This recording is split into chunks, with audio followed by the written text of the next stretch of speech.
My faith is to be polite and to overtip my server. And also don't cut people off in traffic. That's a big one. I haven't always admired people with faith. I grew up in a household that only went to church on Christmas Eve just to get into the holiday spirit and to sing. We would get all dressed up and we would reward ourselves for going into church with cookies and spirits afterwards. Growing up in the 90s, there was still a lot of religion circulating in school. Christian religion, to be specific. I remember there was a time in elementary school when Catholic children would be separated to prepare for communion, and the rest of us would go somewhere to learn about morals. Looking back, it's so strange to me and hilarious that the rest of us non-Catholics would be cast aside and put into a room to watch movies about whatever morals is and Jesus, of course. Like, excuse me? This is probably where my warped sense of God and religion began. Add-on years of learning about religious institutions and how toxic they could be. For years, there was no separation of God and church for me, so I saw it as very negative. This led to me labeling myself as agnostic, and probably still do, to be honest. However, I had a moment in my 20s when I had an accident and I was scared that I was going to die. I was in a hospital bed and there was a lot of fear in me. I looked at my mom and she was very calm. And my mom is never calm. She was calm and she expressed to me that she felt God and she had a feeling that everything was going to be okay. That's when I realized that God can just be seen as comfort. It doesn't need to be deeper than that. If it gives people comfort and support, then I understand it. I don't need to judge or criticize people that are spiritual, and I ignorantly did for many years. I've come to a point in my life where I admire people that have faith. It's really interesting to me. If there is a divine and it makes you happy, then God fucking bless.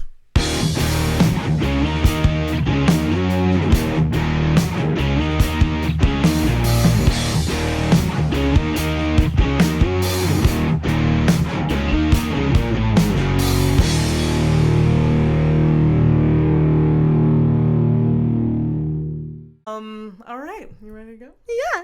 All right.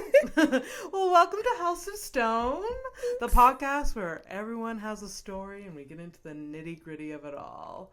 Today, I have Joanna Selvarajah. Nice. Did I say that properly? Selvarajah. Selvarajah. No, that's right. Selvarajah. That's right. Yeah. I remember the first time I was hosting Stand Up St. Henry, and it was the first time I met you. And I had to get you to say your name like twice. I think. And it's like, it's exactly, like you say it exactly how it's spelled. Yes. I don't know. It's just, it like, for some reason, it's maybe, it looks intimidating right away. There are Do you have problems? Many letters. I have like, if not the same amount or more in my, Stonehouse is 10 letters. Same. Yeah. So, anyways, but Stonehouse is easy to say. It's no easier than not Selvarajah, I would say. Yes. Yes. Is it the name? Is it the... If someone just read it, maybe they'd be like, is this person white? Stonehouse. I think that's part of it. Yeah, everyone's maybe. Is it Joanna? And I'm like, it's Joanna. Do people do that? Yeah. Is this Joanna? Joanna? Yeah. Is it Joanna Selvarajah? And I'm like, it is not. We pronounce every letter just the way we do in the English language. That's really funny. That's really... Is it Joanna? It's like, are you a bit racist? Exactly. Yeah. You tell me. You tell me what it is, guy or gal. That's hilarious. Well, I have a little bit. I'm going to read out your bio. Please. Just so people get to know you a little bit. Okay. I know, it's not always comfy for some people. It's fine. Just like all your accomplishments is not nice to hear. No. All out in a row. No! All right. So, Joanna is a budding comedian who performed her first set at the Comedy Nest in March 2022. She aspires to someday become a showrunner and has completed classes with the PAC Theater, Second City, and UCB.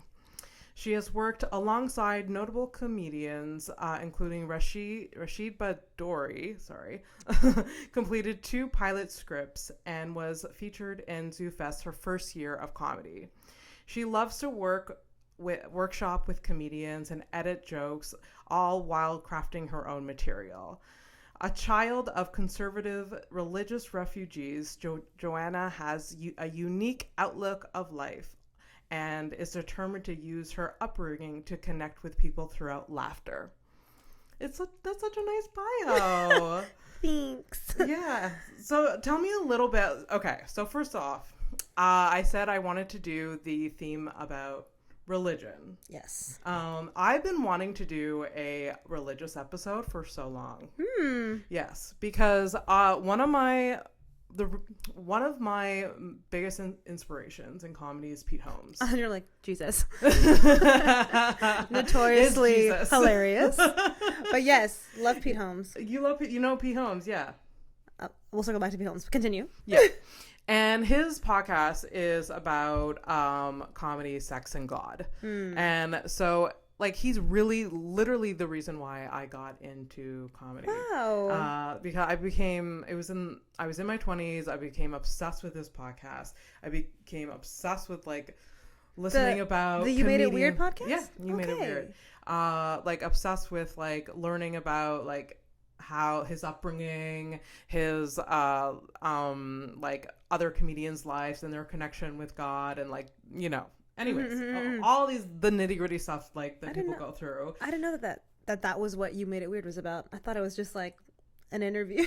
But interesting. Well, it is like, it's literally I think it's like most episodes are like 3 hours long, so it is like just an interview. But he touches on comedy, sex, and God in every single episode. So I wanted a guest to talk about God a little bit, which is like not a common thing for comedians to talk about. True. It's not at all. So you remember at Surrounded when you went up and did your Type 5?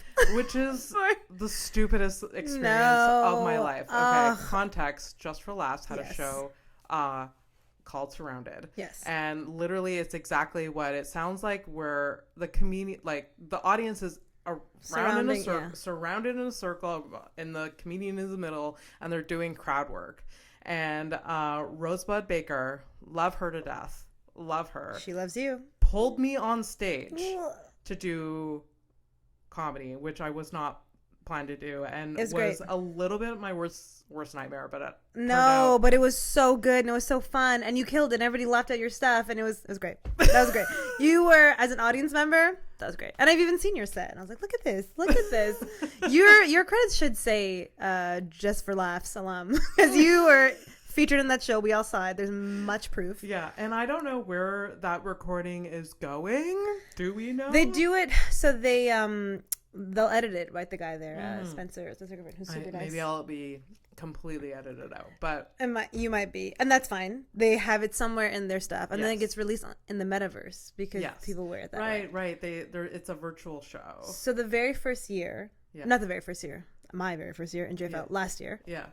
Yes.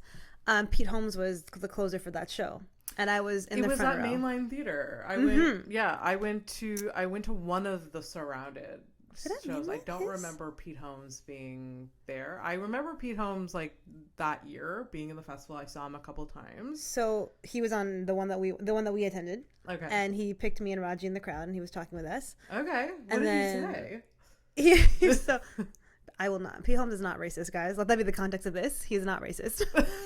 But he's like, "Are you guys sisters?" And we were like, "No." He's like, "Are you guys cousins?" I was like, "How do you know each other?" I was like, "We're just friends." You know, like, why else? Anyway. Yeah.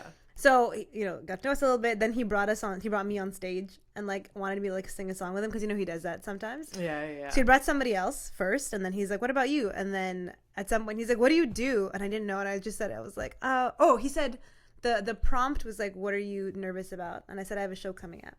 And he's like, oh, what do you do? Like, what show is it? And I was like, I'm a comedian.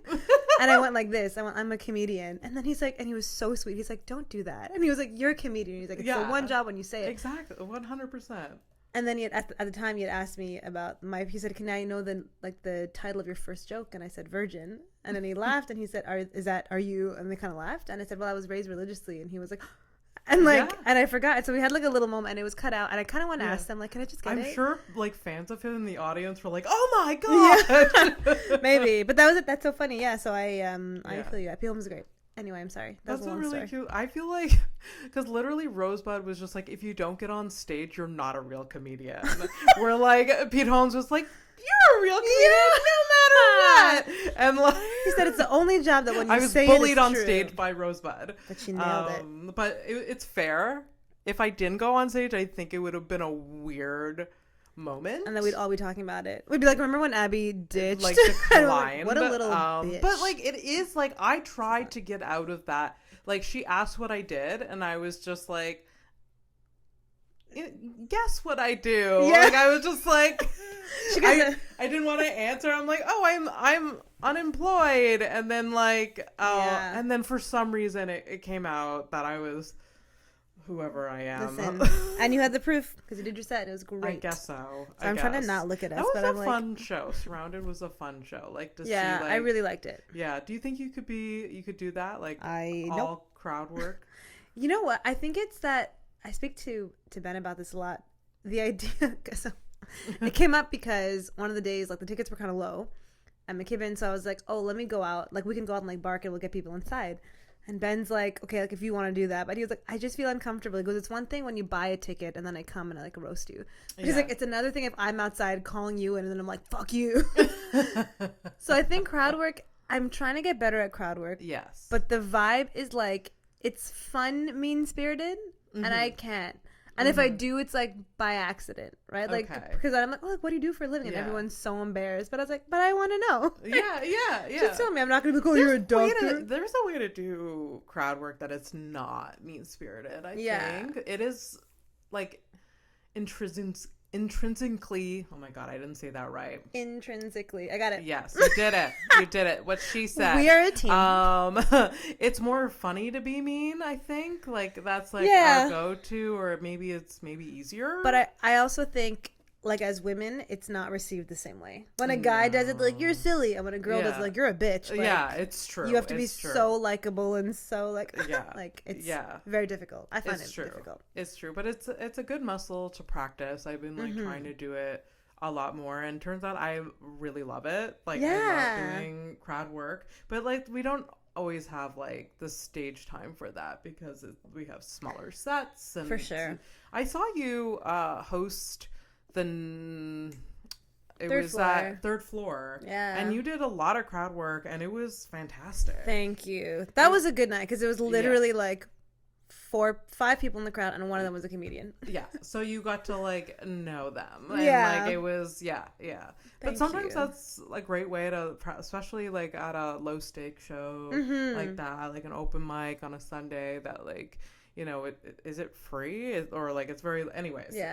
But it's good muscle to practice. But anyways, you could tell like on the Surrounded show that we saw that there was definitely comedians, these pro comedians that were uncomfortable. Oh yeah, uncomfortable. Yeah. And like maybe it's only because we were like we're comedians. We're like, I see that insecurity. I don't know if the audience like a normie audience would tell, but listen, like I definitely he will remain nameless, or she will remain nameless. I guess it was he. They were mostly guys. I know exactly who you're talking about. Okay. Yeah. Because maybe. Well, I met them at an after party and I was like, oh, I was just at that thing and it was good. And then they were kind of like, oh yeah. I was like, okay. And they were very clear and they were like, this pays well, but and it was kind of a different thing where they were like, I really work on my craft and I work on my jokes and like, this is not something I really wanted to do. And I was like, I mean, I think people might have felt that. And you can tell that, they were trying to mix in some of their material. That's a way to do it. Just like kind of sprinkle in like crowd work, then like find a way to bring up your like Your own joke. For sure. But it's intimidating for sure. That show Yeah. is intimidating. But anyways, it was really fun. Yeah, it was. Sorry. We were talking about you love Pete Holmes. Pete Holmes is and that's what I was like, how are we talking about this? It's all good. Yeah, Pete love Holmes Pete Holmes. and comedians. So we're gonna talk about Jesus. Yeah. Yeah. I got my Bible. So the reason why I invited Joanna to this episode is because she's very open and honest on stage about her upbringing in a very religious household. Yes. And how it's impacted her life. And like your bio says, you have a very unique like material presence on stage. Like no other comedian talks about being religious and a virgin on stage. So, or technically speaking, yeah. So it's very unique, and I want to dive right into it. Tell me about growing up religious. Oh man, it was just, it's so weird because when you're in it, like it is the world that you know. Yeah. So your assumption is like, this is the world, this is the truth, and then anything people tell you, you just take it. I was just saying it at a show the other day how like I would say things like it's Adam and Eve, not Adam and Steve, and I would say that like it was science. like that was a true argument. So when we would watch the news, I was like, yeah, but like they're all crazy. Like and it's wild to me how like when I slowly was getting out of it, I was like, why did I think that this was the real world? And the thing is, I am still religious. I still consider myself Christian. I don't think Christians would consider me Christian. Okay. Which is unfortunate. Yeah. But it was just a lot of judgments, a lot of like self-hate, which they won't say. And I think that is like, I mean, you hear that a lot from people that have gotten out of the church, that like they had to work through a lot of like shame that like was so built into them about various different areas. Guilt is like my default setting. Yeah. You know what I mean? Yeah. Like parking here, I was like parking the car, and then I was checking my text, and I saw like an old lady waiting outside, and I was like, oh, like what is she waiting for? And it's not, I don't know why my mind went here, and I was like, oh, maybe like someone's coming to visit her and she wants to make sure the door's open. And then I was like, oh, if they're visiting her, where are they going to park? I just took this right in front of an apartment and I don't even live here. and at some point I was like, what are you doing? Get out. And I was like, I'm not even that close to Abby's house. That person, that's not your problem. Yeah. That's 100% like, not your that problem. was so, because I parked like a couple of buildings in front of yours, and I was like, these are reserved for these building spots. The street's a free-for-all for parking, so...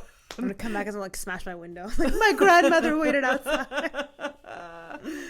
So you grew up in a very like your bio says. So sorry, when I say religious too, my grandfather was the pastor of the church, and it was like my family was like the family. Okay. So it was like very intimate. Okay. It was, and I'm saying church. So you grew up as a child, and your grandfather was the pastor. Yeah. And like I used to like up until I was like. We left that church when I was 13, maybe. Okay. But it was like I spent my life like in my grandparents' apartment. Wow. You know, like so we were there, and then we were every Sunday because we are musicians in my family. Okay. We were like the band at church, right? So it was like we were heavy into it. It's not like what here we go. What did you play? The kazoo. I used to play the saxophone when I was 10, but I do play the guitar. And I sing. Nice. So those are ours. And then everybody had something. So you got to sing with Pete Holmes, and you actually like... That's right. You can actually sing. This is a worship service. That's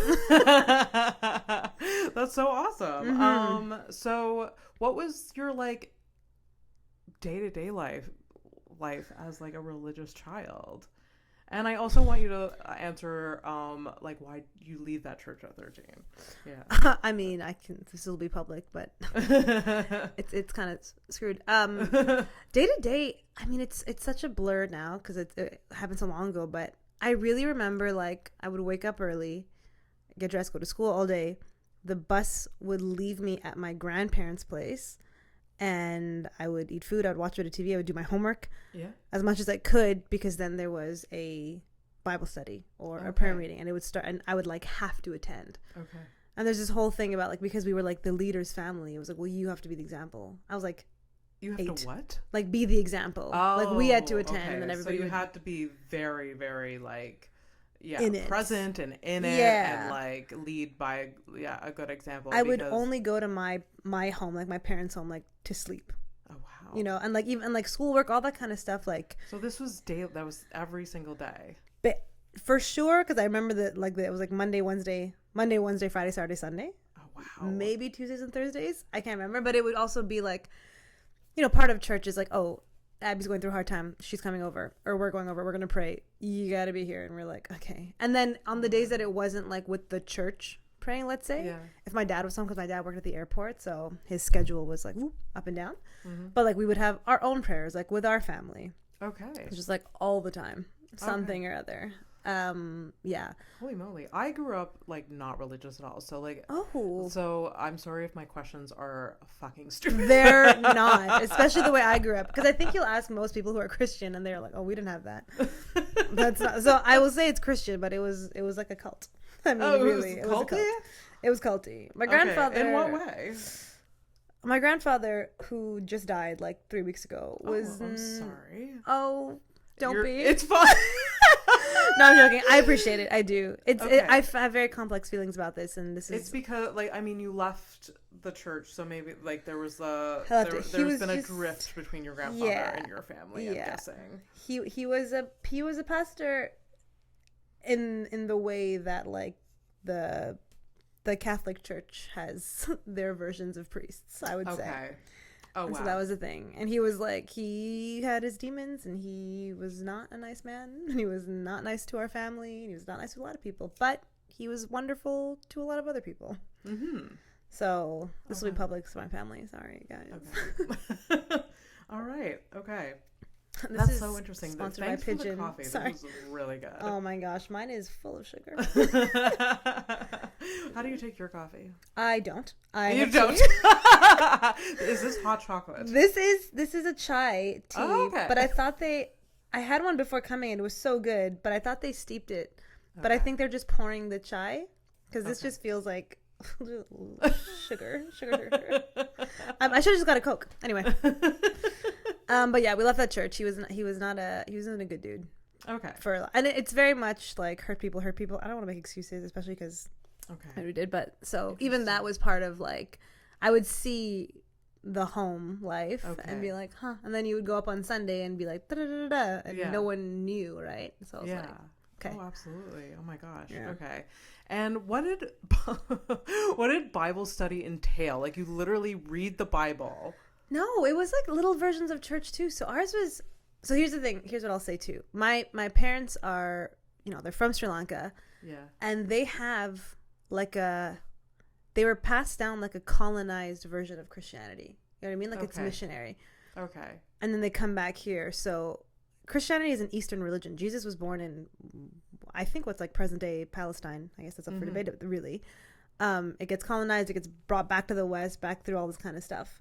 So for them, how they were taught and how we were taught, the Bible study was like my grandfather or my grandmother or whoever leader, typically them two, they would read some passage, or we'd have to, and they would like explain it to the people. You would take notes, and it was long, and I was like 8. Yeah.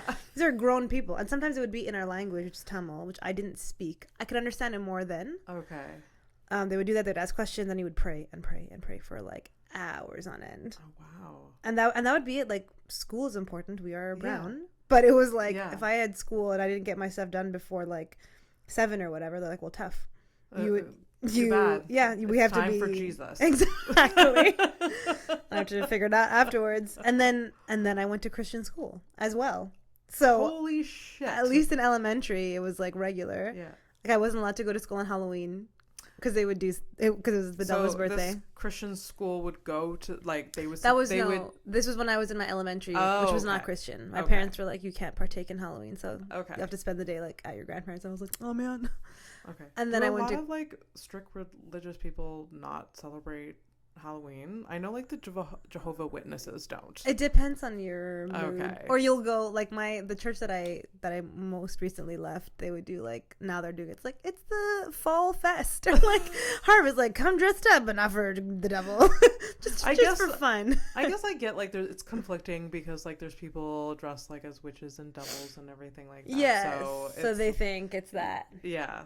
It's whatever. not like, people like, oh, I'm gonna be it's not all like, oh, I'm a cat or I'm a dog. It's not like, so God forbid you dress like you're done for. And then Christian school was from grade 6 to grade 11. Oh wow. Yeah. Wow. Okay. Even though you left your original church, your parents are to go to a new church. To go to a relax, Abby. We were never without church. We would attend a new one. That was my next question. Visit. Like, your parents are still very religious, I'm guessing. They are still religious. Okay. Are they still in the same church that you guys left at 13? No. They like, we left. Yeah. Like, my family left. Yeah. And then we went to another church for a couple of years, and then that one went to anyway. Okay. All of these churches are just... And you consider yourself what sect of Christianity? Protestant. Protestant. Okay. It's a lazy Catholic. No big. No, my mother is Protestant. Nice. It's the chillest. Not religious in any way, but like there is a church in the family and it's Protestant. I think there was like, is it baptized when you're a Protestant? Yeah. Like, okay. I as a baby was baptized. Cool. In a Protestant church. Yeah. Means nothing. They have to my family. It was literally, I think my parents did it for just like traditional reasons. Like my grandparents just said, hey, like, when is Abby getting baptized? And we're like, soon. And then they did it. And then they were like, okay. They're different things. Because I don't know, I guess the ones that I grew up, so there's Protestant, and then under Protestant there's like Baptist and Pentecostal, which is what I grew up as, and CM, and all kinds of different ones. Okay. So I was dedicated as a baby, which I think is what people would call like a child baptism. Okay. And then I got baptized when I was 20 or 19, as in like in certain sects of Protestantism. Protestant, whatever. The whole thing is like, you want your parents are baptizing you or dedicating you or whatever you want to call it, to be like, I'm going to raise you in this, and like the village thinking. Okay. And then you have to make a decision for yourself as an adult to be like, I want to do this. Do you want to continue doing this? Exactly. And commit because in the Bible, Jesus got baptized, and so he was an adult when he made that decision. Okay. So that's the thinking. Interesting. I feel like my questions are so dumb. They're not dumb. No, not only are they not dumb. I just don't know any, like, I just don't. But I'm telling you this, next week you'll have like Jonathan Brillo on, and he'll be like, she's wrong. Like, I mean, you know Jonathan Brillo. I do. He straight up went to Bible school, I think. So he like knows. He knows for real. I did not know that he was religious whatsoever. I don't think that he is. but he can recite the Bible. Likely. You guys have talked about it. I've met him a handful of times, and I just got off of his Facebook from a thread that I was like, we were talking about it. She was just being silly. Okay.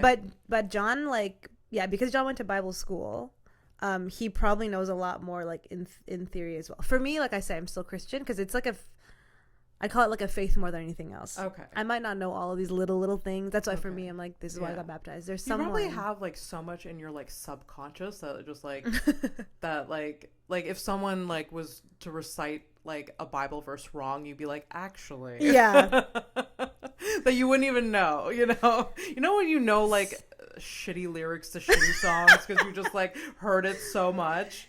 Like I feel like it's probably like that. It's less the verse itself, because I'd have to look it up, like some things anyway, but like I did have to memorize a lot, and that is in my subconscious. But it's more like how the expression of those things change as you grow up, because the churches I went to, even like the different meanings it take on. Yeah, like how seriously. I just spoke to Andrew. Let me just name every comedian we've never met. You're very friendly. You're a very friendly comedian. I have upwards of 4 friends. Yes. No, so there is a Bible verse that says the love of money is the root of all evil. Okay. And as a kid, you're taught that, and you're taught about it in tandem of, ironically, like giving to the church. Mm-hmm. But I was like, I'll be too poor for this to ever matter. I don't care. I don't love money. And I was like, nobody loves money. Yeah. As a kid, you think that, because I'm thinking about like real thing. But as I get older and I look at capitalism and governments and wars, I'm like, oh yeah. Like sometimes people will say that like it's religions are causing wars. I'm like, no, it's not. It's somebody at the top who wants everything. Oh, absolutely. And it is the root, like and it's not money is the root. It's the love of money is the root of all evil. So sometimes people will say that. Like, is that why like people give a lot of money to their church, because it like that's where it's like is it? like where it's like I don't know, the toxic manipulation, like, well, I mean, like it's not good, like, and we need it. I think that that's how some churches do it for sure, where it's like you want to surrender because that's what the Bible says. I'm like, these people don't have money to give, but they do because you're telling them. For me, it was just like the idea, because my dad, like, we were poor growing up. Okay. But tithing was a big deal. Like on my birthday, if I would get money, my dad was like, "What's 10% of $10?" And he would give me change and be like, "You got to put it in the church." Oh, wow. Every time, all the time, no matter what money we got. My first paycheck, he was like, "And it's got to be the first paycheck. It can't be like you can't get all your stuff together. Yeah, the first, like, the best goes to God, whatever it is." There's no IOU when it exactly. To Jesus. No, Jesus does not do that. But his whole thing was, it's the idea of like surrendering, which I really like still. It's like, okay, what does that mean? I mean, I think people use it in a more, again, controlling way. But he was like, you're supposed to like surrender parts of your life to God. Okay. People use that in a very culty way. I would suggest that it's like, it's part of like the faith of like, just like life in general, to be like, there is a force in the world that is for you. Yeah. And it's not like we're giving the money like to Christ, who doesn't need money, but it's just like tithing or sacrificing or whatever for the church, which we expect to like be for the people too. Yeah, is like, I really need this money, but let me make the effort to put it into the world for other people who might need it. And it's a surrender of like, you think you won't have enough, but like it's okay. Like money, and we know it too. Like money isn't everything. I mean, a lot of people think that way, and it's not. Maybe it's tied to religion. It's just like an act of charity. It just like, it feels so good. Yeah. And like, there are people that are definitely in need of things, and like it just like it's part, being charitable is like contributes to a lot of happiness. For sure. There was like the 5 pillars of happiness, and one of them is like being charitable, whether it's with your time, money, or whatever. So yeah, there's a lot of people that think that way. So like, I think that the charity too is more like, it's more of like the sacrifice and surrender, where it's like, if you're giving to whatever Oxfam or whatever charity you're giving to, like, everybody is tight on money sometimes, and I would never be like, how dare you not give when you do this. But I think part of it is like, I'm tight on money, but this community, these people are like tighter, so like, I'm gonna let it go and give it to someone who may or may not be more in need, but that's like not my business, right? But like, and then you just trust that, like, not that it will come back to you, but that like, you'll be okay. You'll be okay without this thing that you thought you depended on so much, that makes sense. Interesting. So anyway, can I borrow $5? No. So where do you stand now? Like, obviously, like, you're hinting at, like, you're still religious, and you still attend church. I don't. You don't. I just stopped. I made a decision, like a concrete decision, on Easter, which is a big deal for us. But okay. So, sorry, when did you make a decision? Like last Easter, I would say 2020. Okay. 22. Okay. Yeah. But it like, so I was in church 0 to like 19 or 20, 21. No, 0 to 21. Yeah. When I was 21, I stopped going to church for like 3 years because I was like, I'm done. This is so dumb. Everybody's terrible. Yeah. I started to go back. Something happened at 21? No, it was just, again, maybe I was just getting older, but I was just seeing more of like, every church had the same thing. And I will say it now, like, I love my last pastor. Like, I absolutely adore him. Okay. However, not however, and it's like my least favorite thing about him is that he's a pastor. Okay. Like, as a person, he's great, but I just feel like if you're lucky, your pastor loves God and loves people. Yes. Most pastors, I would say, I was like, you either love one or the other. If you're lucky, you love both. But every pastor like loves power. Oh, okay. To different degrees. Yeah. I would say they're egomaniacs. Is that what? But it's not even that, right? It's like, it's the same bubble I was talking about. I was like, you're too into it to see like how much you can't see. And there, I don't know if you know, you probably don't know him, but there's an art that was really mean. You probably don't know. Probably haven't heard of him. You probably don't know this like important religious figure. Exactly. It's Jesus again. No, there's this author named C.S. Lewis. He wrote the Chronicles of Narnia. That's what. Okay. In the actual world, that's what he's famous for. In the Christian world, it's because he was like a religious, like I say, like he's like a theologian. He wrote this book called Mere Christianity and the Screwtape, and he was very like a philosopher in a lot of ways. But he has this quote that I won't say the whole thing about it, but I feel like it's imprinted in my brain. But basically, he was like, it would be better to live under tyrants and robbers because their appetite could be satiated. But the worst thing is to live under a righteous busybody because but they're doing it for your own good, and so they will torture you with no regard. Yeah. And so that's what I feel often with pastors. I'm like, you are so sure you're doing the right thing. You are so sure you're doing it, and there's nothing I can tell you. Yeah, no. That like you're hurting people, or you're saying. And when I say hurting, I'm not even talking about like sexual abuse hurting. I was like, it's just as like gaslight. Exactly. Yeah, they gaslight you because they're like, no, this is, and they do it under the the guise of this. But like this is under, and it's like they gaslight themselves in some ways, right? I was like, I know you don't think this. That was my dad's go-to. Like a narrow perspective, right? All the time, my dad was like, "It's not me who thinks this; it's God." I was like, God. "You sure about that? You sure about that? That God thinks? Sure about that? You sure?" Anyway, so 21, you first leave. You take a break, go back, and then you come back. Again. And then I mean, I'm not happy to not be in church. I will say that. Like it was right now, you're not happy. No. Right now, you're not happy to not be in exactly. church. Yeah, that's what I meant. I do. I miss church a lot. There are so many good things about church, but it just wasn't. It's just not worth the uptake. Was it like? Were you going once a week or was it more? No, I was involved in every facet. Like I was on stage, I was singing, I was with the teenagers. Even up to a year or whatever ago. Yeah. Okay. I was in it like proper. I was volunteering any way. Wow. And even did you cut it off cold turkey? I had stopped going for a bit, and then I was thinking about things, and one by one, and then at some point there was like a straw that broke the camel's back that I was like, I'm just gonna do it, which I will talk about after this. Only because I'm literally, no joke, I'm like, I'm in therapy. Yeah. But we talk about therapy on this podcast. Well. I mean, I can't not talk about therapy all day long. I love it. Hassan, if you're watching, I love you, dude. I'm literally in the process. Like I'm gonna write a letter to a friend of mine who's, I don't know, and my pastor. I'm gonna have coffee with I'm planning to in the next little while to do this. Okay. Because I do want to, like, I hold a lot of emotions, like other people's emotions, like that lady who I don't know at all down the street. And so I haven't really said it, so I was like, I want to be careful about singing in public, but I don't care. But like I said, it was just a couple of things one by one, but ultimately at the end of it, I was like, churches want a certain type of person to thrive. Yes. And they don't see it. And it's very much like the doors are open. I was like, no, they're not. They favor a type of person. Exactly. And it's very traditional, right? We want you to be married. We want you to have kids. We want you to be straight. We want you to be this. Whatever. Yeah.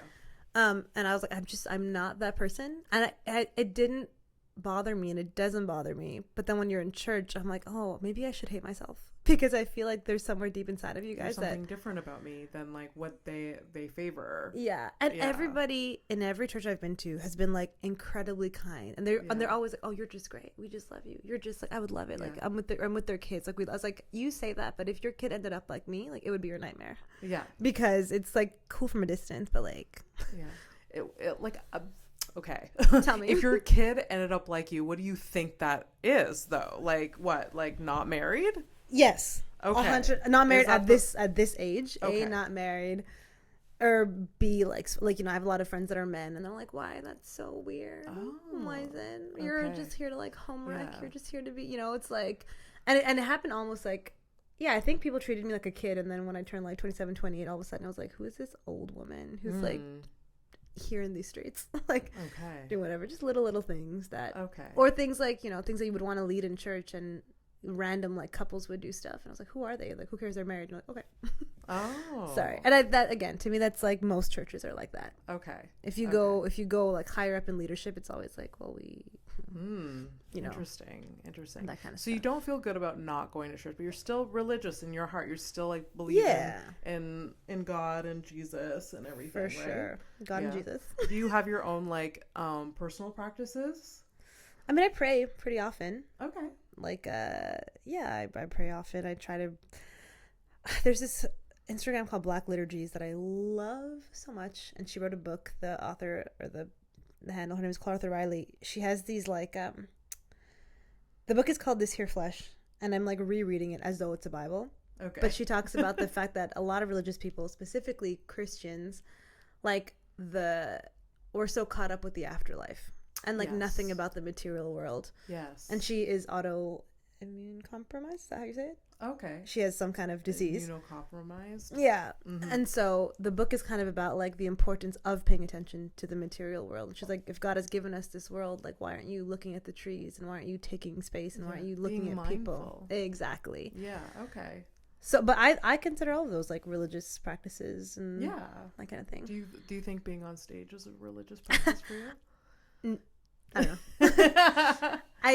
know. It sounds silly, but I will say for me anyway, like there is something like almost like holy about a comedy club. Truly. It really is. It really does. I don't know what holy is, but it feels magical. Yeah. You know what? So, maybe I shouldn't name this comedian, but a comedian with everything that's happening in the world right now with Israel and Gaza and the whole thing. They were really rightfully like in their feelings about it. We'd gone to a show together. Of course.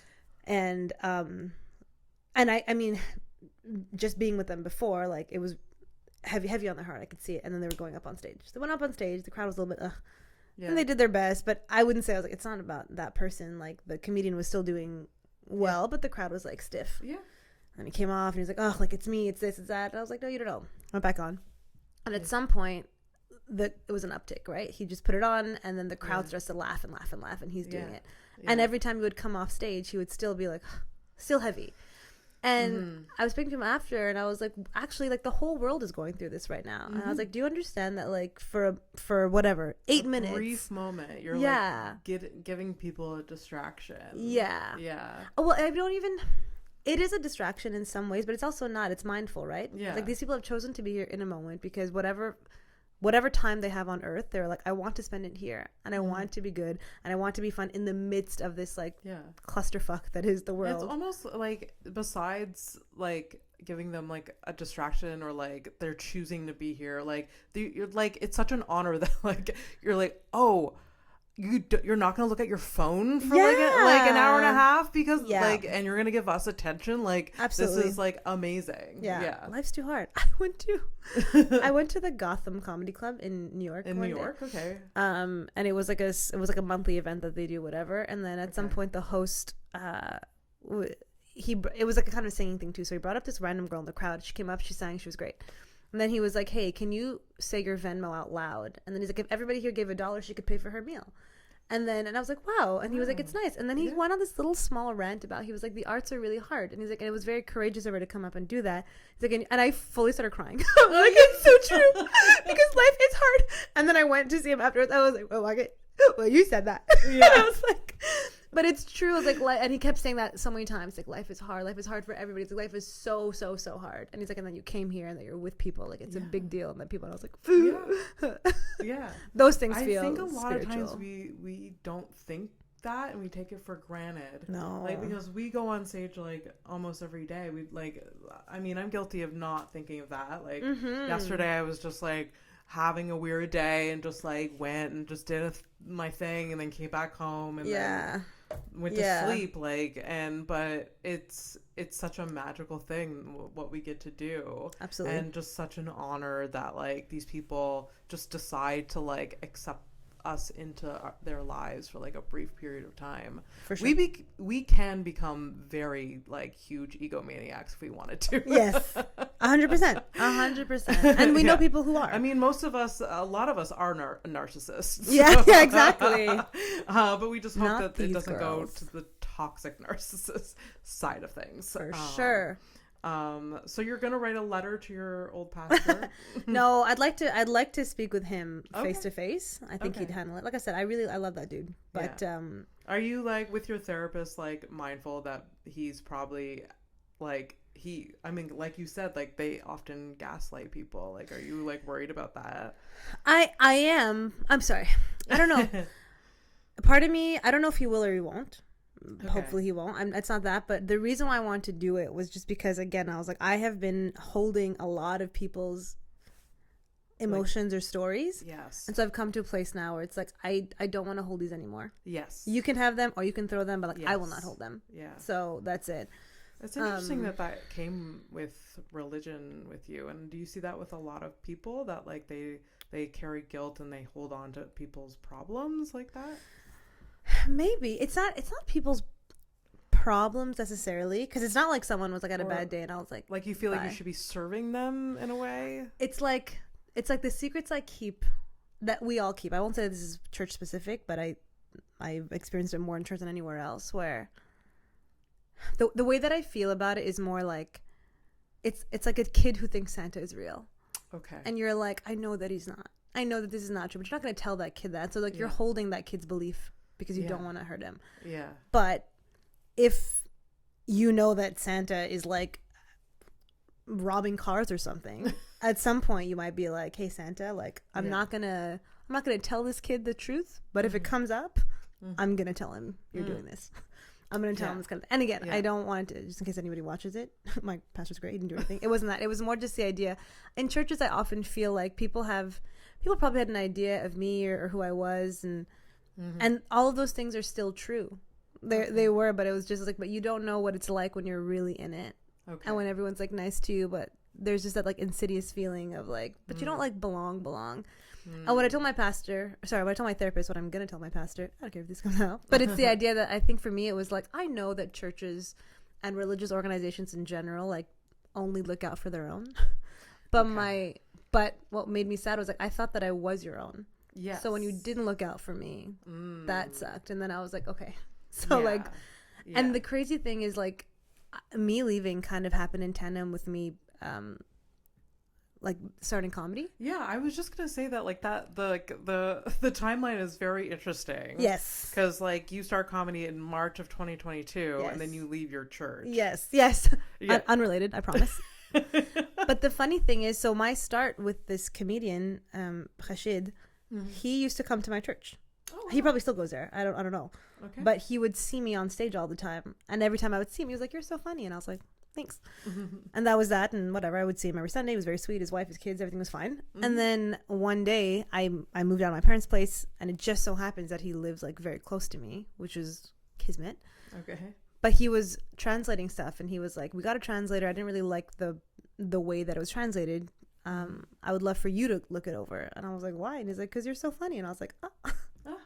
And I met him at church. And so we did it. And then it was in working with him and I was helping him translate or tighten or remove whatever. Yeah. That he was like, I think you should just try it. Just go to the nest and go for it. And I was like, okay. Interesting. And so I did. Okay. That being said, it was like meeting the comedians who I understand like are degenerates.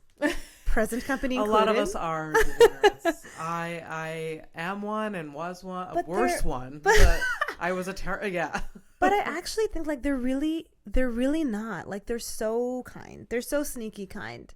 Sneaky? You know sneaky what I mean? Kind. Yeah. Like so I remember when my grandfather was dying, and because I had such complex feelings about it, like I showed up at Melrose and I, my eyes were all glassy and said, what up? Then I was like, my grandfather's dying. He's like, oh. He was like, okay, well, he was like, listen, if you want to go up. And I was like, it's okay. And then and then whatever. Like they were all kind of making jokes about it. And then 2 other comedians came, Akeem and Raji, and they were doing whatever. And I said it again. They were like, oh, again, not that I think even at a time like that, I don't think any comedian would be like, fuck you. Although some of them were being silly. But they both slowly were like, do you want us to come to the funeral? Do you want us to do anything? And I was like, wow, these are people who truly like don't really know me. But in a moment, I was like, and that's what I think, again, church kind of divides. There's this idea that like in churches, we have you, we love you, we'll do that. And I was like, actually, I think more people would do that than you think. More people who are not religious care. And I think it's not like, it's just part of being human. Exactly. It's a human 100%. Like we want to care for you, like I mean the good ones. But that's why I think I'm still Christian. When I think about like Jesus, he came on earth, sinless, whatever. I was like, but he was teaching people how to be like a perfect human. But in that way, it's like the turn the other cheek kind of stuff. All these like little things is like, yeah, but that's part of being human. It's like letting things go and not fighting back and not whatever. But I think being human is a collective experience. It's not exclusive to Christians. Yeah, of course. Yeah, absolutely. Absolutely. So with like being religious came being conservative for you. Yeah. So you were brought up like saving yourself. Yeah. Can we go into that? Saving yourself for marriage. For who? For whom? For a person. Yes. For a special person. Yes. And you are very open on stage with you're still in that state. Yeah. But it's so funny. I've had to adjust that. I guess if everybody watches this podcast, which you're welcome to. But I've stopped saying I'm a virgin because people, because you're not. Yeah, exactly. You've accepted because I'm fucking every night. No, but people like it was a weird turn, but I like my jokes weren't landing, and I was like, man, what's happening? And then a girl from the crowd one day was like, well, you're not really a virgin, and I was like, yes, I am. And I was Delia, and she's like, no, you're not. And then I was like, okay. And I was like, no, I am. And then she started like bursting into laughter, and she was like, you're so funny after my set. And I was like, I wish you would laugh while I was fucking doing it. Yeah. But then she said, and she was like, I don't think anyone's laughing because nobody believes you. And I was like, what? And so then I started to do this set, and I would say it, and I wouldn't get a response. And I was like, do you guys believe me? And then nobody would do it. And I was like, okay, let me tell you how I was raised. And then sometimes it would happen. But so I stopped saying that. So you stopped doing that joke because... No. I still have the thing, but I just don't say like I'm a virgin. It's just like, oh, things happen later and things, you know, it's just like, it's just more like we're just going into the stories rather than just saying it. Oh, okay. And then another comedian was like, I wonder if people feel like you're judging them because you're saying it in a certain way. And I was like, I am judging them. I mean, that's maybe like the joke is like part of your joke is judging other teenagers. Yes. About that. When I was a teenager. When you were a teenager. Yeah. I don't think it necessarily carries on to like... But the audience isn't giving me the time of day. Sometimes the audience is fucking dumb. I'm kidding. Yeah. Fair. Okay, but so anyway, you stopped I've stopped bringing it up. Like I've stopped stating it. Yes, okay. But between us and all of your viewers, yes. Yes. Still technically. And you're still because of what your beliefs in religion, is that why you're... No. So let's have this. It is. I am a virgin, not for lack of trying. Okay. You know what I mean? Okay. Let's talk about dating then. Oh, yeah. Sure.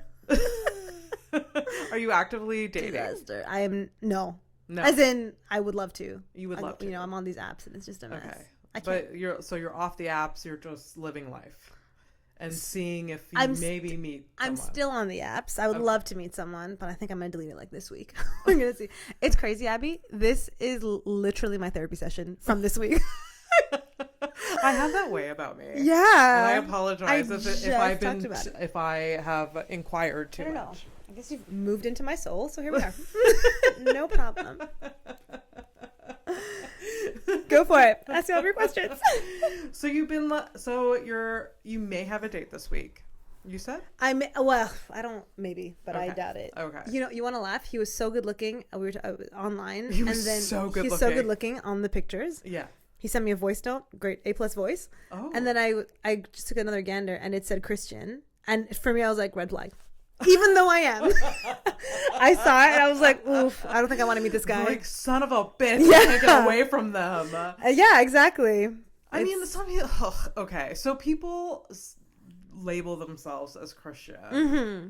But they're maybe not toxic Christian. True. Maybe they're a Christian like I'm a Christian. Yeah. But I bet he is. Maybe all they do is wear a cross necklace. That maybe I don't know. It's interesting that he put that on his online profile. I have seen that because they do ask, you know, and sure. Maybe it's just like, oh, age, religion, what, like they just fill it in.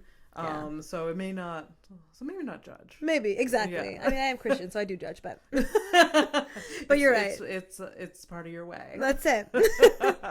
It's in me. It's in me forever.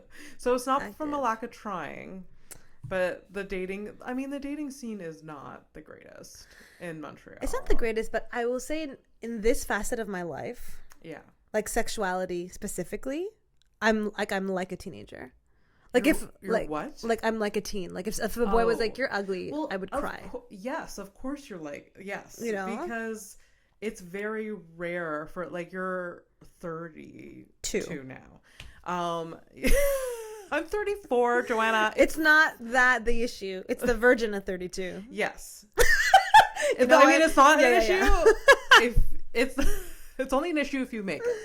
Sure. Yeah. What's harder to tell a date, whether you're a virgin or a comedian? Yeah.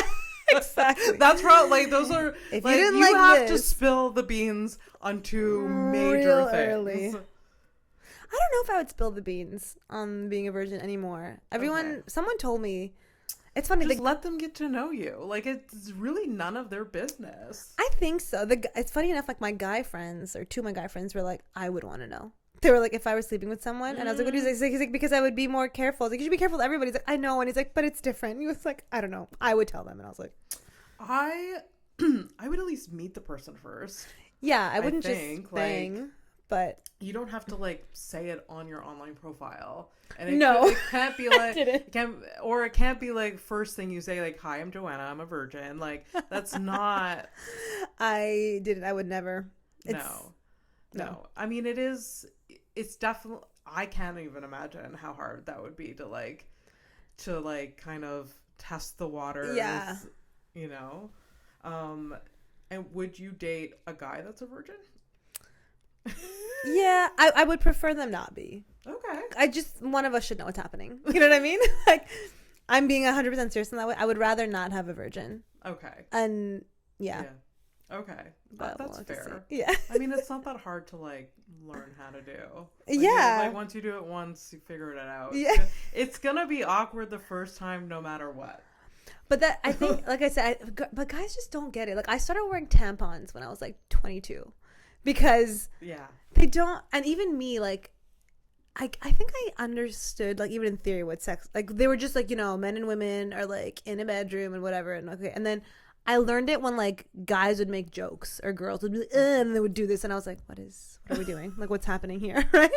And I would figure it out. And I was in college. No one explained to you what sex was? Nothing. They just said, don't have sex, but they didn't tell you. It was like, no, it was like sex, sex made babies. Okay. But because it was so conservative too, it was like, if you would look at a boy, like, that boy's cute. It was like, that's part of sexuality and you're disgusting. So you wouldn't talk about, like, having crushes on boys. You wouldn't touch boys. You wouldn't kiss. You wouldn't, nothing. How do you get, I don't know how you get over that, Joanna.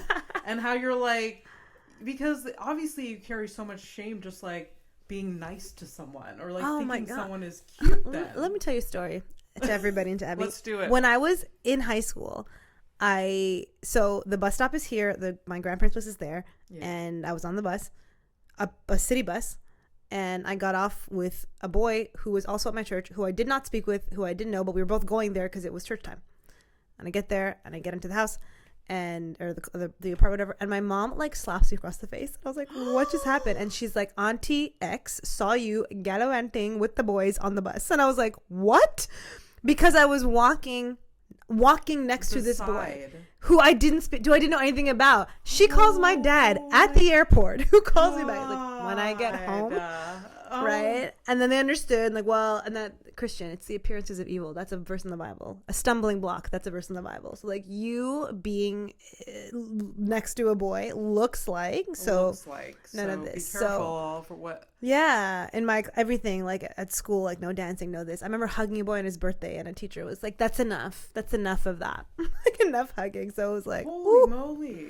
Yeah, man, it was rough, like, dude. My high school dance, we were grinding against each other. We're like, like. But everybody was, but nobody told me because I was, like, following the rules because I wanted to be a good person and a good Christian. Yeah. And it was like, bad girls do this. I was like, I'm not a bad girl.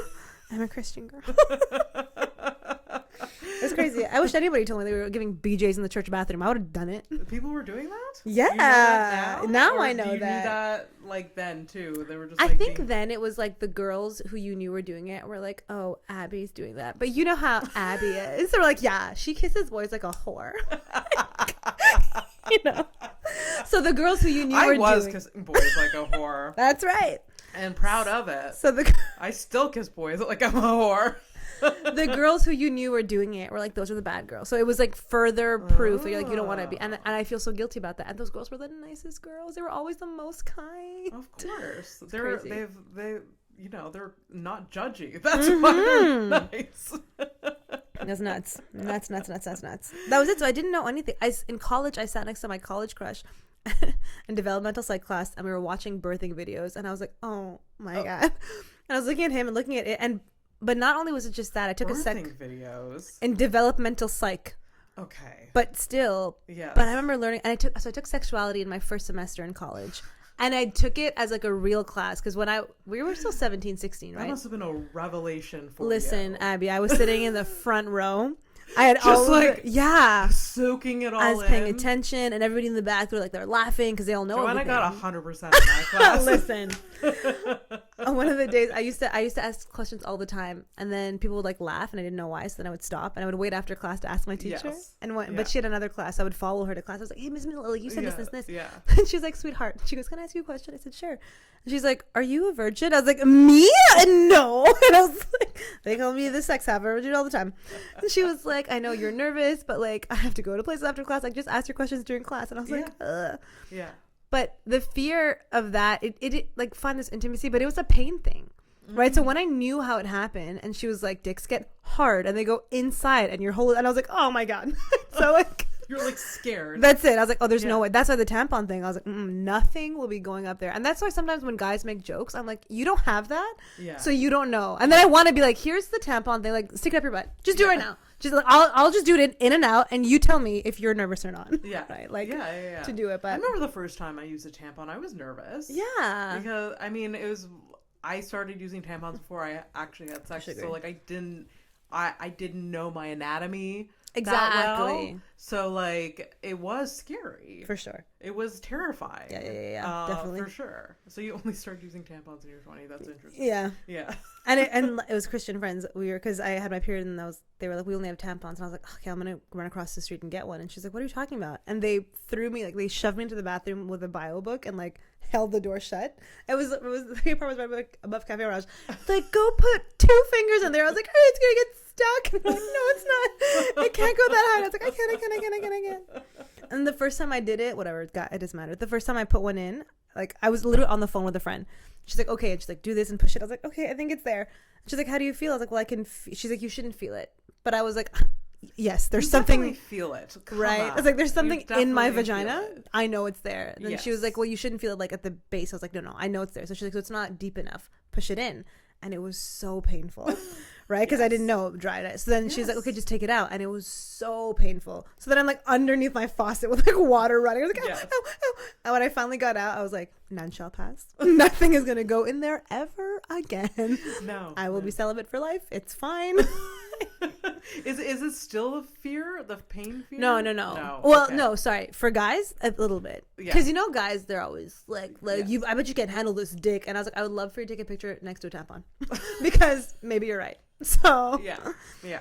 So right. Yeah, that kind of stressed me out a little bit too. So you have a sister, right? I have a sister. So she went through similar upbringing as you. She didn't. So I was very unattractive in high school. In college. Honestly, we're pushing it right now, but wait. I was getting at like, oh, you can confide in her, but like you're like, oh, well, my sister was pretty. She's so pretty. Definitely different. Pretty girls can't keep secrets. That's why I don't tell Abby anything. So you were unattractive.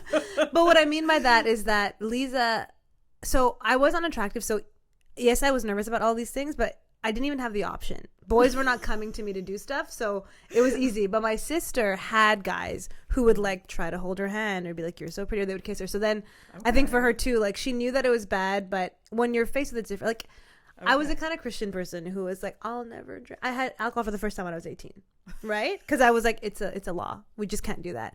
And it was easier for me to just say that because I was so distant. But then I went to my first, like on prom, and people were like, do you want a beer? And I was like, a moral dilemma. And I was like, do I? Everyone was like, no, I am Christian, like, but you only know once you're faced with it. So I wasn't like, boys were only an option to me when I was like 21, basically, anyway. Okay. Yeah. So I could kind of confide in Lisa, but even within our family, like, you wouldn't talk about it. Because it's like, why are you thinking about it? Because you're a disgusting slut. So you're worried like your sister would judge you, or like you couldn't confide in her. Yeah. Because she was also like judgy or religious. Exactly. And even if she wasn't, it was like I don't know. You were worried. That, you just didn't talk about that stuff. Yeah. You wouldn't talk about. I wouldn't tell my sister like. Yeah. I think I wrote in my journal when I was in the 5th grade, and I was like, I have a boyfriend, because it was the non-Christian school, and you were in the 5th grade, and my sister saw it, and she was like, "Ew, I saw it. You're like, boy." I was like, "No, I don't. Don't tell Jesus or Dad." So that solidified no talking. But since it's been much easier. Since it's better, like, is she still religious? She is, but all of us. So I have an older sister and an older way. brother. Okay. Yeah. Okay. It was you're a different all thing. religious in different like levels. My brother is not. Okay. He learned early that it was a joke, kind of. Like really early? And when I say religious, like, maybe it's the opposite. Maybe I am religious, but I'm not like institutionalized type of religious, right? Yeah. Because I do feel spiritual. I do feel Jesus, whatever you want to call it. But it's the churches. It's what you tell people. It's how you control people that I'm like, which I think is everybody's issue with the church. I don't think anybody has a problem with like. Yeah, I don't know. I think there's different degrees. Like, there's definitely people that are like atheist. Like there's extremes, right? And then there's a lot of us that like kind of sit somewhere in the middle, you know. And like I think more so now that I'm older. Like I was not raised religious at all. We went to church on Christmas because my sister wanted to sing. That was like, that's it. That's the religion that I experienced. My mother is spiritual. She doesn't go to like church or anything, but she does speak to God. And that makes her feel good. So like, I can't oppose that. Like, if that makes you happy, that like, you know, that's freaking fantastic. So Stephen Colbert said this, and it's the closest, or not, like, it is the reason why I would say I'm religious, where he said, I have a profound gratitude for life, and that gratitude needs an object, and that object I call God. Okay. And that's like exactly how I feel, right? So people who talk, or it was like, you're just like, life is just what it is.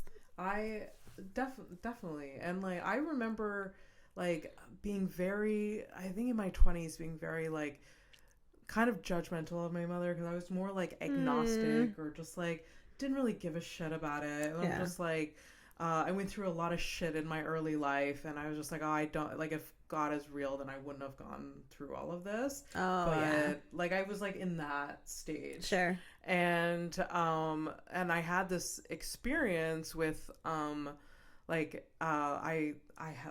had an accident. I was in the hospital, and I was going into like an operating room, and my mother, who's very spiritual, like I said, like said something that was so comforting to me, and I'm like, okay, that's God. What did she say?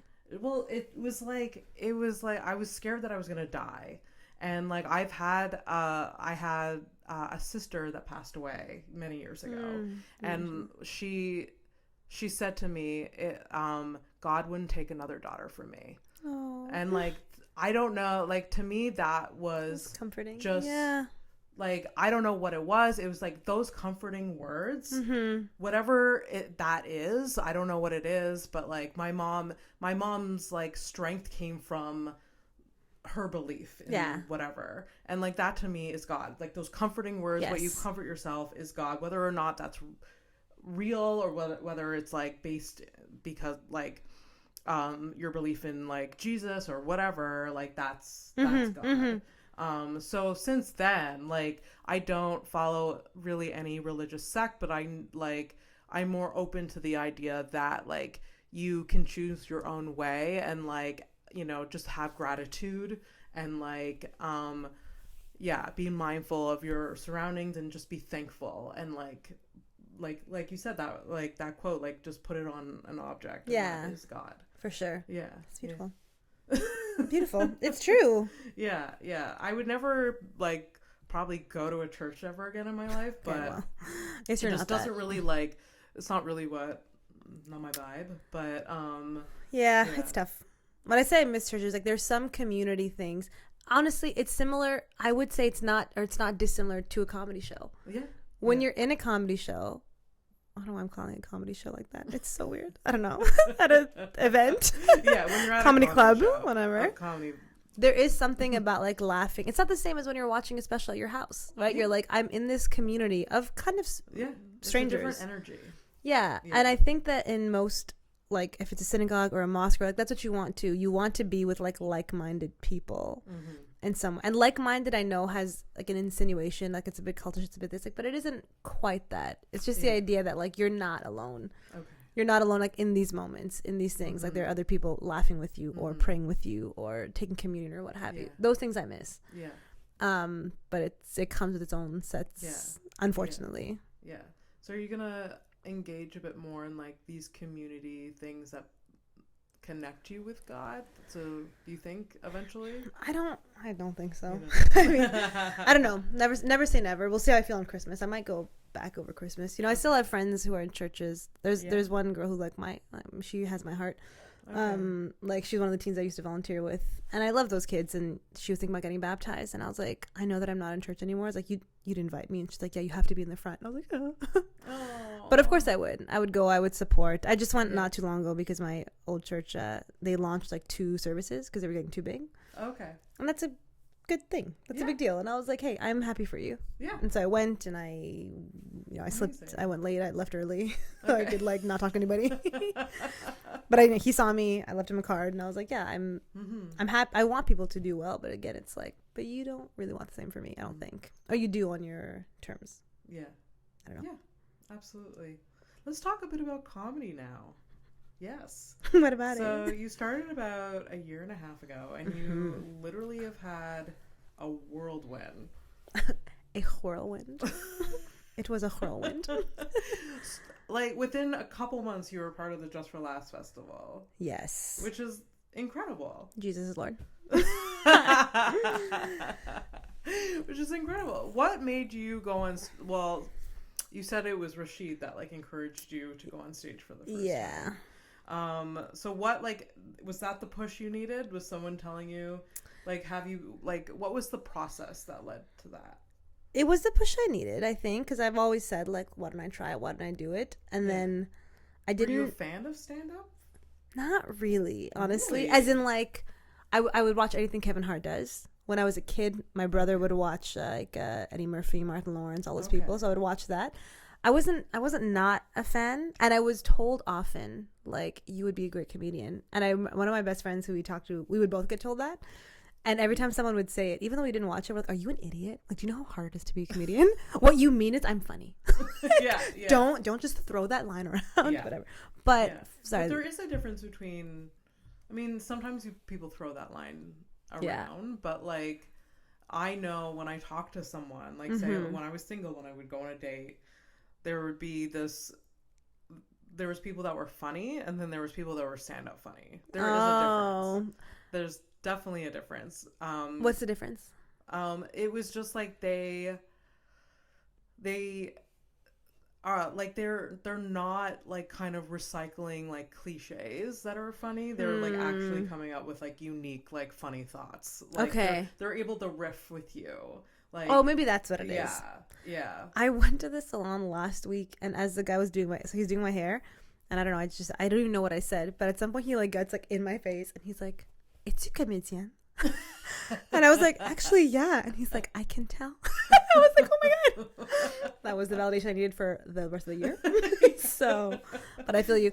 It was that. So when I did the Nest, I remember thinking like, I'm not gonna tell anybody. I told Rachid, obviously. Yeah. And I didn't want to tell anybody because like I just want to know that like I'm good at this because I'm good at it. Yeah. And then when it came closer to the day, like I know myself, I was like, but if I do it and nobody laughs, I'll kill myself. So then I was like, okay. So I told my siblings, and I told like I have what I call the Montreal mains. There's 7 girls who have been in my life from like 10. Some like I met them at different stages, but like 10, college, university, church, whatever. Okay. So I texted the group, the mains, like, guys, no pressure, I'm doing it. And like I think every single one of them came. One was like out of the country, and they're like, oh, we're coming, our husbands are coming. That's like hilarious. So that's like so the middle row was like fully my people.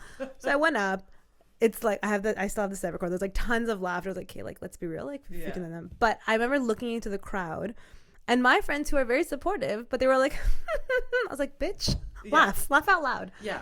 But I was happy, and then afterwards, I think that when I really felt like it was a good experience, I was like, okay, I feel good. It was when I left, and I was surrounded by my friends, like so many people from the nest, because it was full that night. They came to see me, and they were like, if they didn't say it was your first time, they're like, I would have never known. And so like a bunch of people said that to me. So I was like, amazing. okay, yeah. So I was like, okay, I feel good about it. Yeah. And then how the other thing came along was, man, people are just kind. So Raji had done Bad Girls Zurich, and when she had done it, it was a full house. It was at third floor. Yeah, it was full, and same thing. The host Gariana, she did it was a really sweet, like, not rant, I don't know what the good word is, speech, discours, whatever, about like the importance of women, the importance of people of color, the importance of comedy. And I was like, wow, and I was so inspired. And I was like, I really want to do this show. And she was like, just message them, da-da-da. So I did. And they're like, we'll get back to you. And then when they got back to me, and I did the show, there was maybe 4 people. It was Raji, Jill, my friend's girlfriend, and like 3 other people. And I was like, oh, but I was still new, right? I did March. This was in, I don't know. All I remember was that I think it was the 4th time I'd ever performed. Wow. So I went and did it, and there was not a lot of people, and I was like, okay, like whatever. I did it. It was fine. Isabel, who runs Zoofest, happened to be there. Yeah. Well, and she was part of she was initially with Bad Boys Are Real and Bad Girls Are Real. She was one of the co-producers. Exactly. She was a co-creator. But I didn't know her, right? Yeah, I didn't know who she was. I didn't know, like, she was just a person in the crowd. I knew she worked for Just for Laughs because I'd seen her at Raji's audition.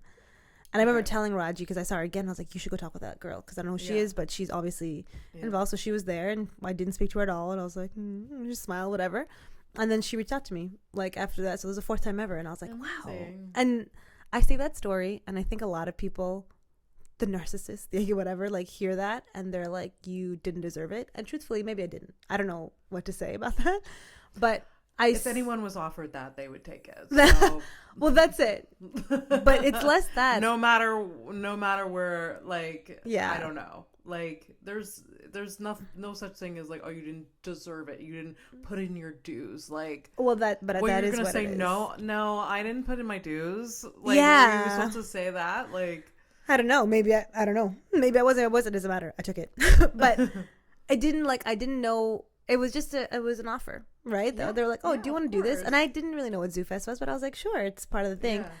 But I say it to people not because of like anything beyond the fact that I was like, you just never know, like, how fast life can change and how things it's so quick pan out, or just again through like the kindness. My first year of comedy too, and that's your first year. It's very rare. Yeah. And it was kind of a fluke, just lucky, and it wasn't like it wasn't Just for Laughs. It wasn't a recording, but it was still like, it was a big accomplishment, like, to have first year. In your first year. That's a big deal. And did I get it my second year? No. Oh, too soon. Too soon. Did you run your own show this year that did incredibly well? I've had. They've been very, very generous to me. Yes. Zoofest. But also I work really hard. So that's it. Yeah. So we work really hard. So anyway. Yeah. That's how that happened. That's so amazing. Comedy wise. Thank you. That's so cool. Do you have a favorite comedian? Like, you said that you weren't really influenced by comedians to like start stand up. I guess like, Wasim. Wasim. I mean, Wasim El Munzer is. Yes, I'm inspired by him. Listen, Wasim El Munzer is a comedian here in Montreal that is the best. The best. Everybody go follow. I can't. He's Wasim's album, available for everyone soon. So yes, I freaking love that dude. Yeah, I was making a joke, but I also really wasn't. A favorite comedian. A lot of people ask that. I really like Kevin Hart. Honestly, like, I get it. Like, maybe his most recent stuff isn't as good as his old stuff, but I freaking love Kevin Hart. I really like Nate Bargatze right now. Oh, he's the best. He's on fire. And he's an example of someone that is a lot more conservative. And he's a clean comedian. He's very clean. You wouldn't know. You would, like, unless I told you he was the clean comedian, because like you're not missing out on like sexual content or like you're not missing anything. Like, and then you're like, oh yeah, like he didn't swear or talk about anything raunchy. You know what though? I will say, comedy pushing wise, I saw Taylor Tomlinson's first one, and that really made me think. I was like, okay, so people do care about these things. Yeah. So maybe those three right now. Yeah, and she, like you, had a very religious upbringing, exactly, right?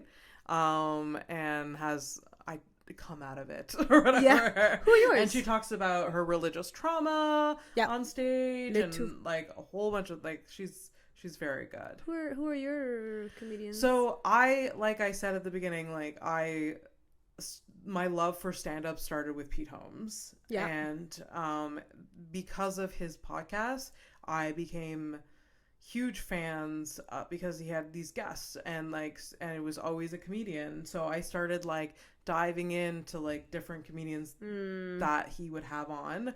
And when I say my favorite comedians are like, a lot of people they're not like huge popular names.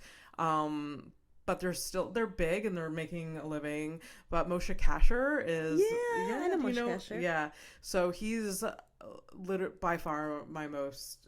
And I also love. Well, I mean, he's very popular. Daniel Sloss. I think I just heard about. Was he here? He was here. He was. He's a Scottish. Comedian. Got it. He performed a solo show. But he's amazing writer and comedian. So yeah, I would say those are my two. And also Rory Scovel. You're gonna be like, Wasim Al-Munzar. Yes, I know that person too. Yeah, I'm now learning more about. Yeah. Don't you find when you watch, I don't know. Now when I watch comedians too, like I'm looking for the twist I'm looking for. So sometimes I can see jokes coming, but I can't. I'm more like, oh. There's some comedians that can't watch other comedians. They're like, oh, I'm gonna unconsciously steal somebody's joke. Yeah. But no, I'm not. I love watching comedy all day long. I can't stop. I watch a lot of TV, but not a lot of stand-up. Say. Are you a big reality show TV person? I am absolutely not. Not? Okay. Not even. Sorry, Abby. No. I was going to say, because you're like, oh, I watch a lot of TV. A lot of times people say that. They're like, oh, I'm watching, and there's this like huge Kardashians, Love is Blind. I don't know. Okay. What TV shows are you watching?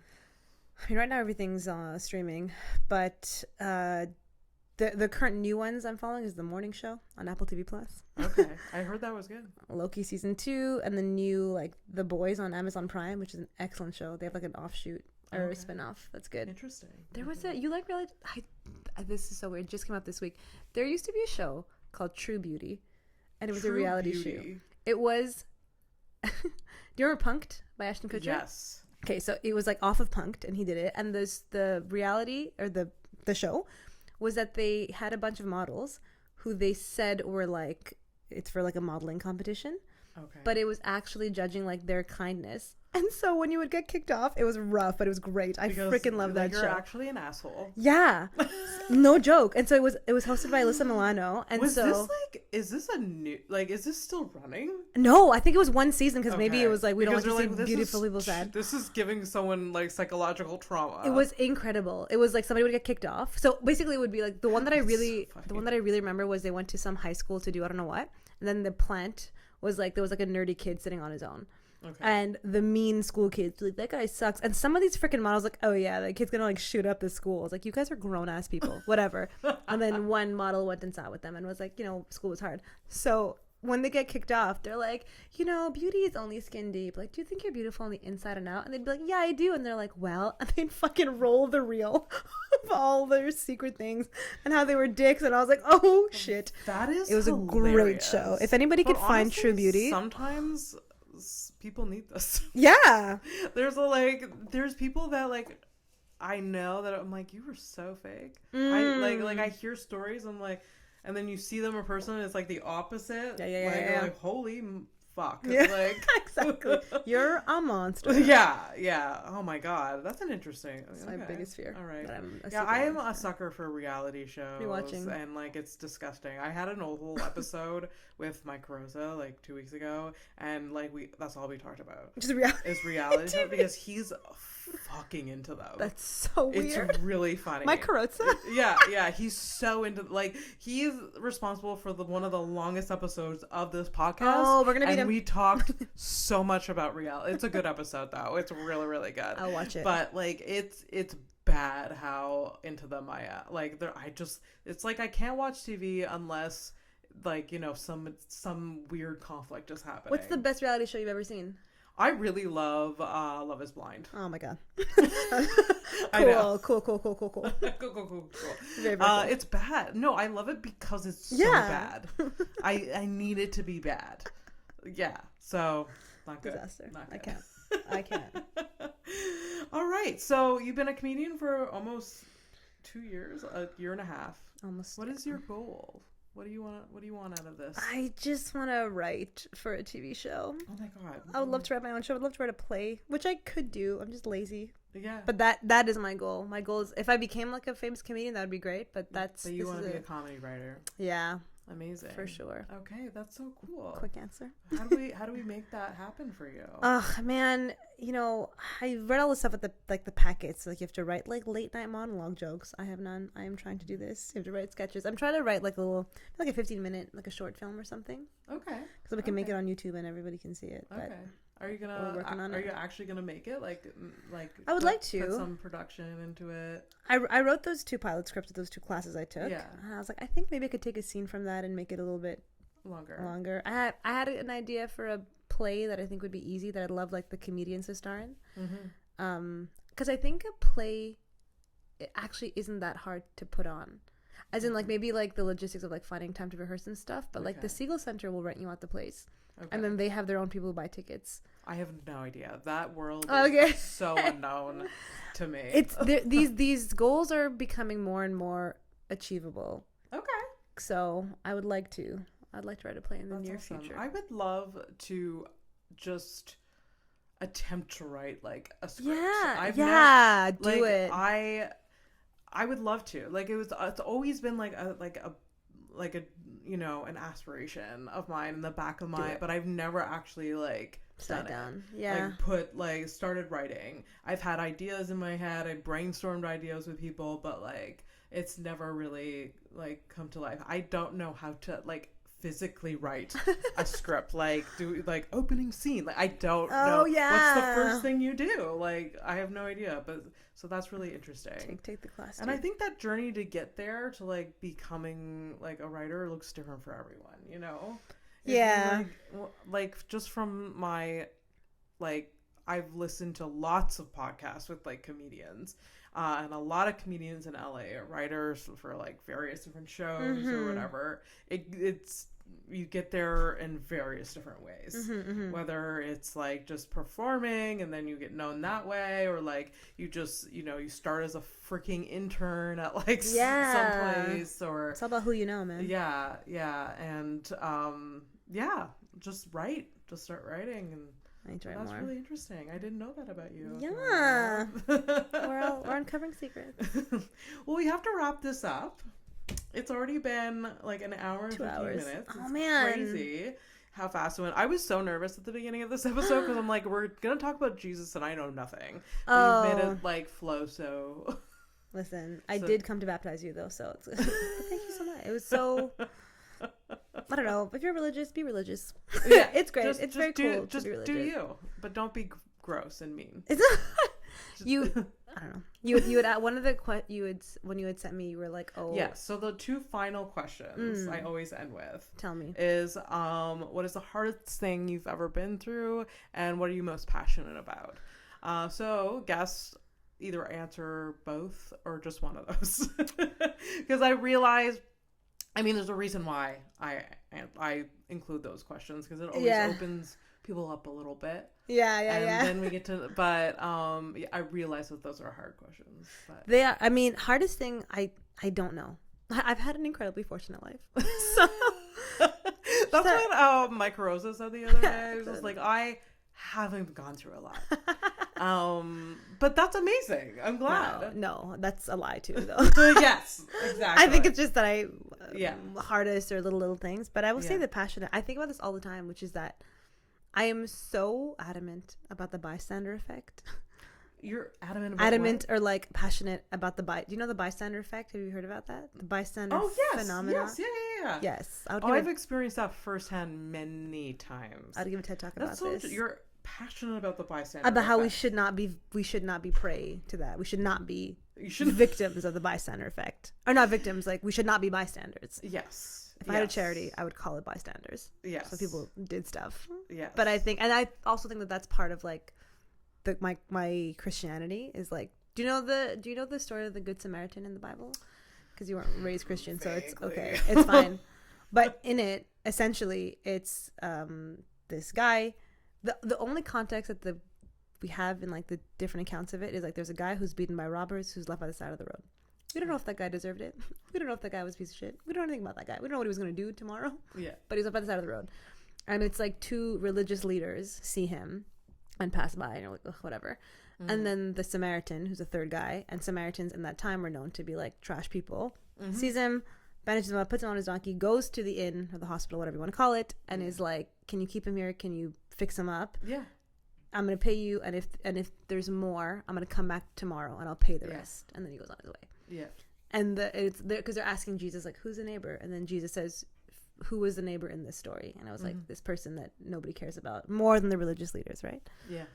So that story is like at the center of my faith, right? It's like we should all be that person who stops, and not be the bystander, bystander. Like, so if you see something going on, don't just wait for someone else to act. Yeah, exactly. Yeah, I think like it's a psychological phenomenon that people do that though. Like sometimes you're not even aware that it's just like it's like you're just scared to and I mean sometimes it is an act of selfishness. You're just like, no, I'm not going to engage with this. But there is a literal like your brain fucking stops. Like that's a different story, right? Like you can't always help it. You can't help everybody. You can't do everything. But I think like the whole like live and let live and all. I was like, actually, there's a fundamental problem with that. Yes. Right. Yes. I was like, you can't live and let live. You have to do something. And like, you know, because they say like the golden rule, and people are like, just don't do to someone what you don't want to do to them. But I am Christian and I fucking know that verse. And the real verse says, do unto others what you would have them do to you. So it's not about inaction, it's about action. Like go out of your way to do this stuff. And I wish more people did it, and especially like in the comedy scene, like when you have a chance to say someone's name in a real opportunity, just say it. Yeah. Looking for a podcast? I think it's a great podcast. Looking for this person is great, right? Like I'm absolutely so it's so easy to be kind to someone and to make them just reckon like you exist, like I see you, you know what I mean? Not like we so easily just pass people like by or whatever. Exactly. And like so and it impacts people a lot, and I think you in your short amount of time doing comedy you've impacted all of us in such a positive way. I love it. I'm not just saying that because you're here in front of me. I'm like, at home. It's just you're so kind, and it generates, and I don't think I've met another comedian that has complained about you in any negative way. So that's really sweet. You're doing a good job. If that's what your passion is, then you're doing you're doing a good job. It is really. You're doing a good job. You're so good at this. Oh, I'm okay. You're like a Montreal friggin' Barbara Walters. I'm like, yes. Ask me the questions. You're so easy takes to talk practice, to. you know. It's okay. I'm okay. No, you're a good listener, and like on a podcast. Yeah. Wow. Yeah. I'm shocked at how good you are. Which sounds offensive, but isn't it? You're really good at this. Listen to this. Tell people to like and subscribe. You're a great like and subscribe. Yeah. House of Stone. Goodness. Well, thank you so much for being here. Thank you. Lovely. Thanks for your honesty and being open. Of course. This is lovely. Where can people find you online? You can find me at J.R. Selvarajah. Selvarajah.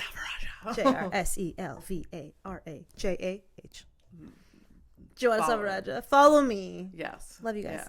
Love you. She's funny online. You see a lot of clips and where she'll be performing. Go see her perform.